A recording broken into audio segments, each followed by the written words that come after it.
Yo, what's up, guys? It's Sam, and we are in After Effects today.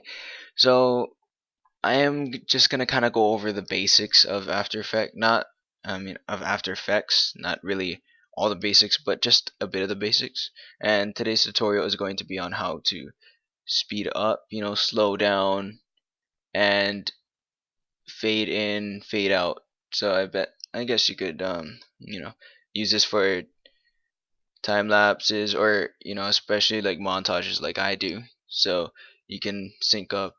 If you guys want a tutorial on that, just comment below and I can do a in-depth tutorial on how to sync with your shots. But so I don't know, let's say you get your clip. This is a good objective gameplay that I've gotten on Black Ops 2. So you're just gonna drag it in here, and what I like to do is go to window workspace, and usually it's set to effects. I have to reset that preset, but you should go to animation. That's the thing that I like to do. So we get this, and we just simply drag it onto here. Okay. All right. Never had that happen before, but that's fine. We'll just we just won't use that clip. That's fine. We'll use this other one, and we'll have it imported. Then just drag it down here. Make sure you don't drag it into the render queue. You can also just drag it there to make a new composition. So you can just resize this also. If there's little black lines, then you're gonna of course want to resize it. So I'm gonna just turn it down to half so that I can scroll through faster and it does not take too much time without a huge loss in quality. So this is a long video. If we wanted to speed it up, what we would do, this is something you have to do. You have to go to it, right click, and go to time. Up here on time is enable time remapping. Now what this does is when you speed up or slow down a clip, it gets shorter or longer usually, but in After Effects it doesn't, and it just stays the same length. So if you were to speed it up, and here, let's speed it up then, and I can show you. So you can go to the effects and presets. If you don't have it, just go over here to the window and effects and presets, just click it, or you can do Control 5 for the shortcut. Now what you're gonna type in is time warp. I can't type. So there's time warp. You're gonna take it, click on it, and drag it onto this layer. Now there's time warp on this layer, and you see how it just changed. That's because if you go down here, you click on your layer and you press U. Oh, okay, never mind. UU. There you go. You can find all of the things that have been changed. But we're just gonna click this little down arrow and go to effects.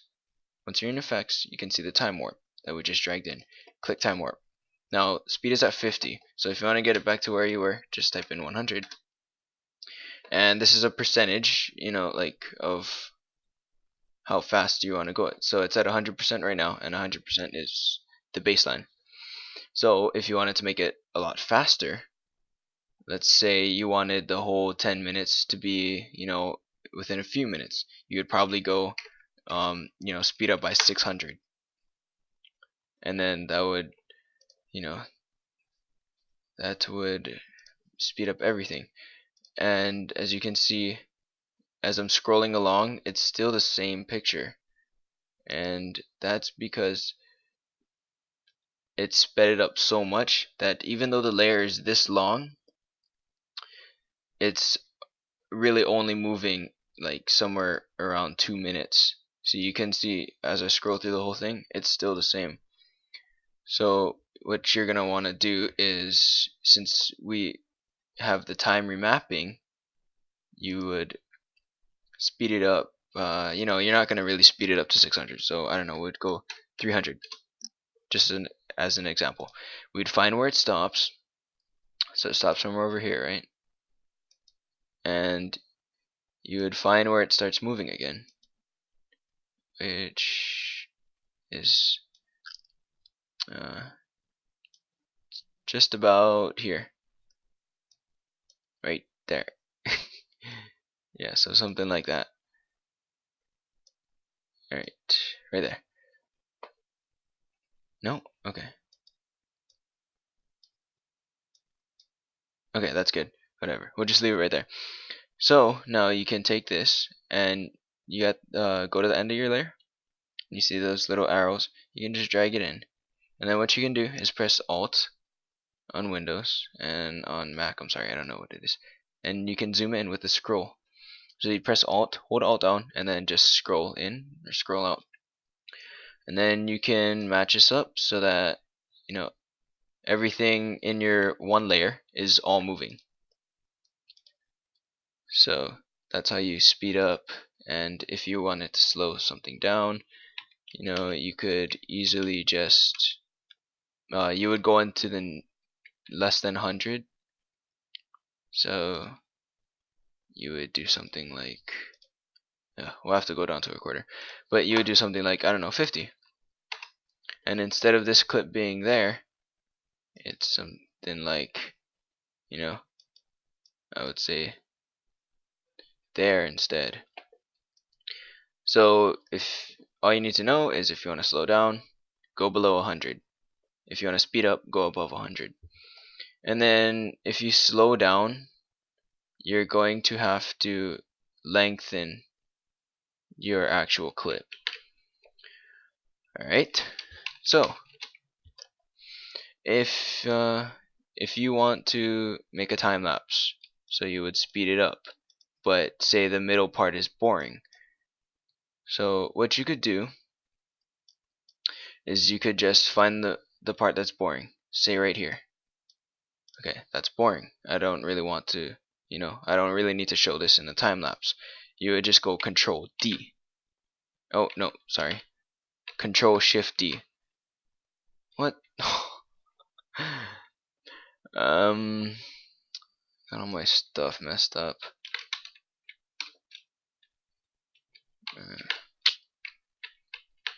Oh, this is from Camtasia.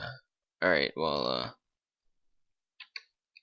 so yeah, normally you could just Control Shift D, but I can't right now. So what you would do is layer, and where is it? Or edit and split layer. You see the shortcut is Control Shift D, but I can't do that. But you guys can. So from 4 minutes to 6 minutes, that's the boring part. So you would split it again, Control Shift D, or go up into the edit. And then you can just delete this middle part right there. And now there's this whole black part in the middle. All you need to do is move them closer to each other. Now you're going to need to zoom in, just in case there's a little slot gap between them. And in my case, I am fortunate enough not to have the gap. So you're just going to back out. And you don't just want to have it, just cutting from one scene to the next. So you don't want it to do this, just it's like what happened. So if you want to make it fade, it's really easy. All you have to do is go where is it? Yep. Go to your layer, and then you're gonna press T. Now T is for opacity. I mean, opacity starts with O, so why would it be T? I don't know. Maybe it stands for tint also, but that's, yeah, it doesn't matter. So it's at 100. 100% opacity means you can see it. Nothing's, it's 100% bright. Now you're gonna press the little stopwatch for keyframe, and then you can just go to the end or something. You can even go all the way out here, but you most likely just want to go to the end of your clip. Now you're just going to want to take your opacity and drag it all the way down to 0, and that'll set a keyframe. So from these keyframes, it's telling After Effects what to do. You can move these keyframes too if you want. As you can see, it gets darker. So it goes from 100, and then it gradually goes down to 0.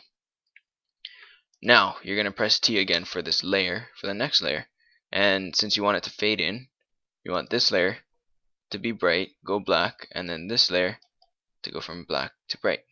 You can just drag it all the way down to 0, so your opacity is nothing. You can't see anything.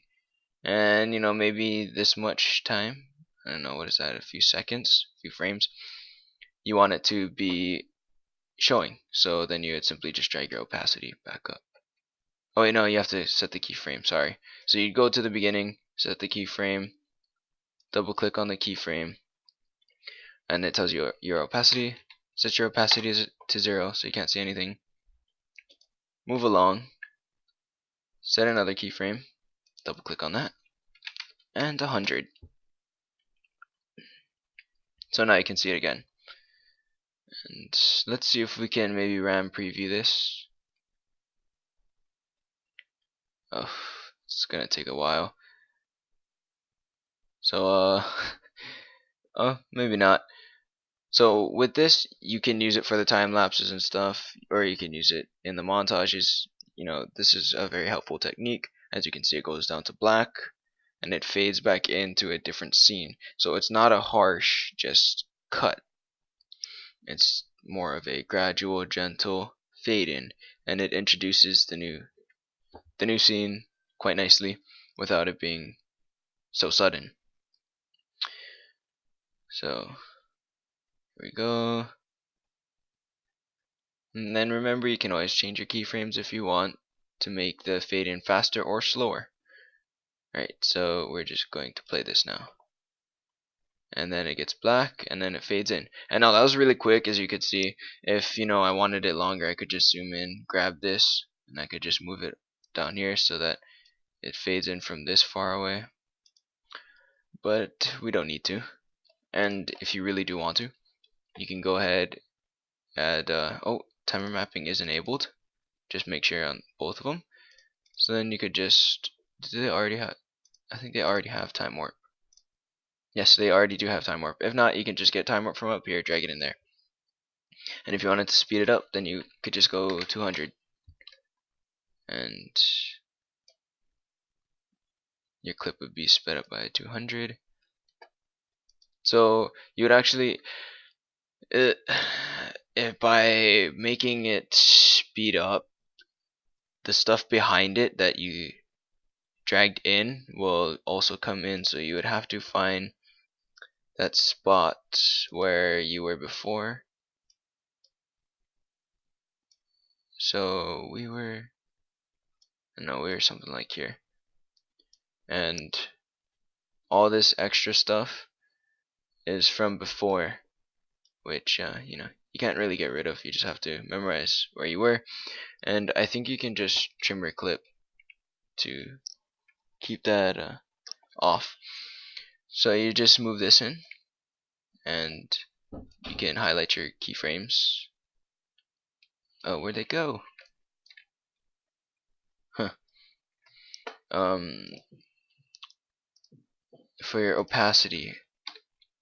Oh, the opacity keyframes went away. So you just press T again for the opacity. Since it's all the way down here, you can just highlight them and bring them all in at once. And 0. So goes from bright all the way to black. And then you can just bring your other clip in, just like that. And then that clip will soon fade in too from black. Yep, just like that. Usually I have a lot faster RAM preview, but I'm using Camtasia, so kind of takes up a lot of hard drive and stuff. But that's fine. So you can same with this one. You could speed it up if you want, and that's basically it. So I hope you guys learned from this. And if you do have any questions, leave it in the comments below, or message me on YouTube, Skype, wherever. However you want to get in touch with me, just ask me, and I will feel free. I will help you out as best as I can if I'm available. Because I got a lot of stuff to do. But I hope you guys enjoyed. Last thing is this comp, the composition. If you only have it to here, it'll only render up to there. So you want to get it right there. You just want to move it in. And a shortcut, which you can do if it's all the way out there, and you're at the end, it's black, I want to end it, or right when it gets some color. I want to end it there, like right there. So I would just simply press the button B. Oh no, sorry, N. And then you can right click on this work area and trim comp to work area, and then that'll space out the whole thing. Now you can go to composition, add to render queue. You can add this onto your desktop, whatever, call it whatever you want. Tutorial basic, just save it. And let me go over the render settings real fast. So for best settings, what you're going to want to do, you guys will have to pause this because I'm going to go through this pretty fast. So quality is best, resolution full, leave everything else sized, make sure that's your comp size, usually 1280 by 720. Now for Call of Duty, if you have a montage, usually you want to render it in 29.97, and oh shoot, I pressed enter.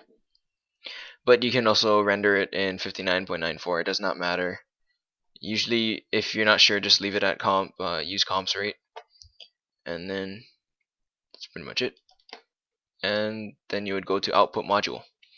Output module format. Usually, it'll have it as either WM or something else weird. I forget. But yeah.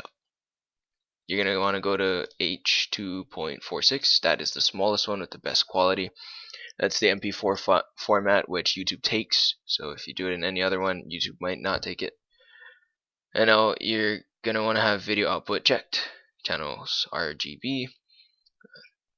Then resize. Don't resize it because you should have already done that. Now format options. Just copy these. We're going to go to multiplexer. Keep it at MP4 standard. Video main level 5.1. Target bitrate and the max bitrate both at 3. Now the audio is at AAC. Audio quality is high. Bitrate is 192. You can also go something else that I don't remember what you could have, but just keep it at this. I think it was 256, but just keep it at this. Advanced setting is bitrate. Audio output. Click this if you want audio. If you don't want audio, then uncheck it. But pretty sure you want audio, so make sure your audio is on 48 kilohertz. Stereo, it's on stereo, not mono, because that'll make the sound really weird. Format options, we already got that down. Alright, and then from here, you can just choose wherever you want, render it to your desktop, wherever, and you just simply press render. Then there would be a yellow bar that fills up this whole thing. It'll tell you an estimated time remaining and how much time has passed already. And you'll hear this little sound when it's done, and then it should show up, on your desktop or something. Then you can go ahead and watch it. If you want to put audio behind it, something like you could have a commentary with audio behind it, like I do. So that's pretty easy, because all you need to do is open this up, go to your songs, wherever it is. We can just put in any song. You just drag it in, and it'll go to your project. Click on your project, drag it down, and you can see it's below.